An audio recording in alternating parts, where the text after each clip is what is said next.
दिनेश लाल निरहुआ जी हैं, ये पूरे लगभग 1.5 साल हो गए और इन्होंने एक काम ऐसा किया हो जो कि उन्होंने शिलान्यास किया हो और उसको कंप्लीट करके दिखाने का काम किया हो। विश्व में पहला होगा कि जब देश के प्रधानमंत्री किसी उद्घाटन की हुई निर्माण या उद्घाटन किए हुए एयरपोर्ट का फिर दोबारा से उद्घाटन। माननीय मोदी जी अपनी लोकसभा में किए हुए वादे नहीं पूरा किए, देश की जनता से किए हुए वादे नहीं पूरा किए, तो आजमगढ़ की जनता से किए हुए वादे किस तरह से वो निभाएंगे। जनता के पैसे से बने हुए एयरपोर्ट को आप अडानी को दे रहे हैं। आप आजमगढ़ को कलंकित करने का काम आप लोग कर रहे थे, भारतीय जनता पार्टी के लोग। आजमगढ़ जैसी धरती जो कि अल्लामा शिबली नोमानी की धरती है, राहुल संकीर्तन की धरती है, इस धरती को कौन कलंकित करने का काम पूरे विश्व पटल में करने का काम कर रहा है। ओम प्रकाश राजभर जी को क्या बताऊँ, गाँव में एक मंगरुआ हुआ करता था, वो कहता था ना कि जब बारिश नहीं होती थी तो हमारे दादा वो बांस रखे थे बड़ा सा, उस बांस से हिला देते हैं तो बादल हिल जाते तो बारिश हो जाती है। तो वही स्थिति ओम प्रकाश राजभर जी की है।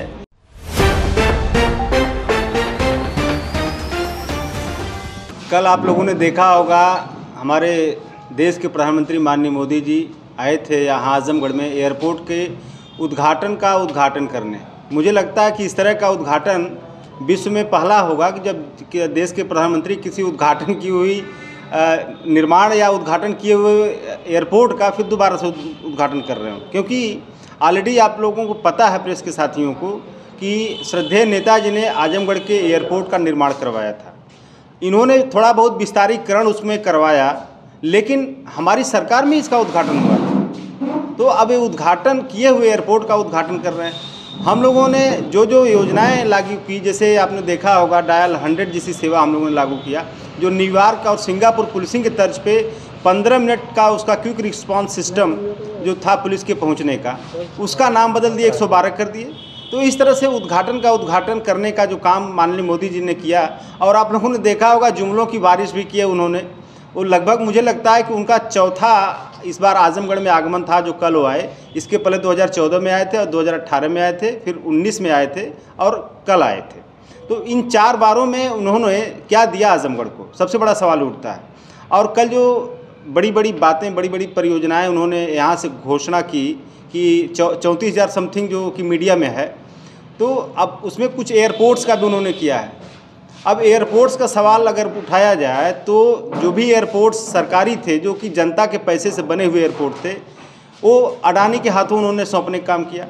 तो जब जनता के पैसे से बने हुए एयरपोर्ट को आप अडानी को दे रहे हैं और वहीं दूसरी तरफ एयरपोर्ट का उद्घाटन कर रहे हैं, उस ऑलरेडी जिसका उद्घाटन हो चुका है, तो मोदी जी के वादों पे विश्वास कैसे करेगी जनता, खासतौर से आजमगढ़ की या पूर्वांचल की जनता।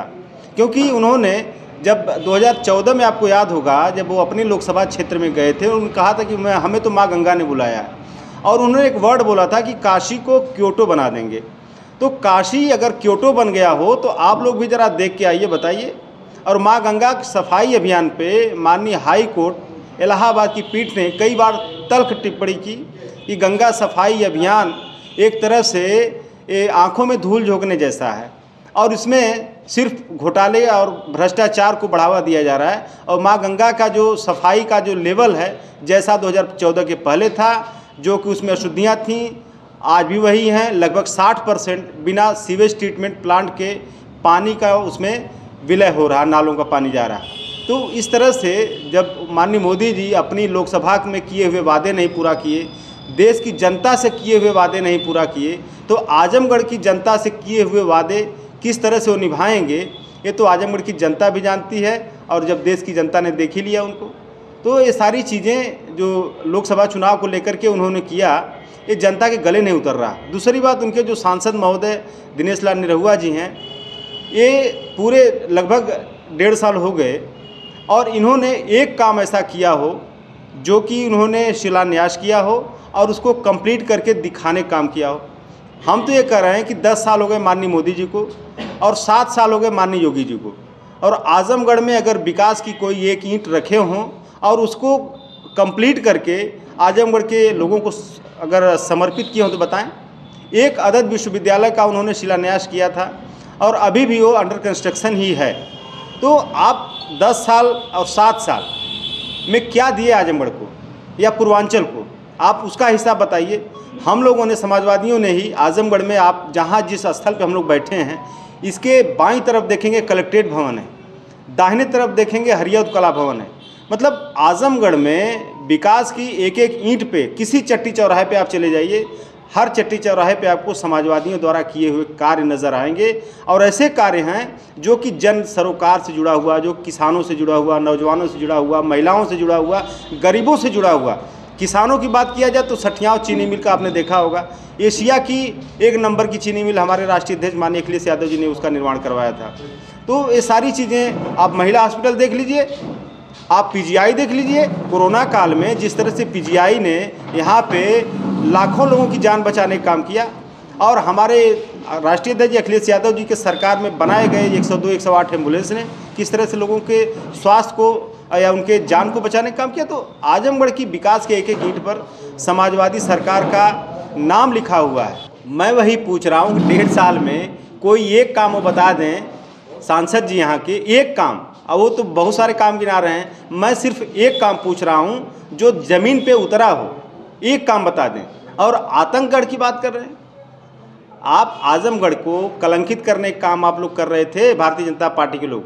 आजमगढ़ जैसी धरती जो कि अल्लामा शिबली नुमानी की धरती है, राहुल संकीर्तन की धरती है, इस धरती को कौन कलंकित करने का काम पूरे विश्व पटल में करने का काम करता था। अगर 2-4 लड़के या 2-4 व्यक्ति कहीं अगर कोई गलत काम कर देता है तो इट डजंट मीन कि पूरा जिला गंदा हो गया या पूरा जिला खराब हो गया। तो आप जो गलत कर रहा है उसके ऊपर जो कानून संगत कार्रवाई उसको करिए, लेकिन 2-4 लोगों की वजह से पूरे ज़िले को अगर भारतीय जनता पार्टी बदनाम करने पे उतारू है तो आजमगढ़ के लिए शर्म की बात है। और दिनेश लाल निरहुआ जी की बात आप कर रहे हैं, वही थे ना निरहुआ जी, अभी इसके पहले वाले चुनाव में क्या कहे थे वो, कि आजमगढ़ के लोग बड़े मनबड़ हैं, इनका तो मार के घुटना पंचर कर देना चाहिए। तो ये आजमगढ़ के प्रति अगर हमारे सांसद की सोच में कुछ परिवर्तन हो जाए तो मैं भगवान से यही प्रार्थना करूंगा कि उनकी सोच को परिवर्तित करें।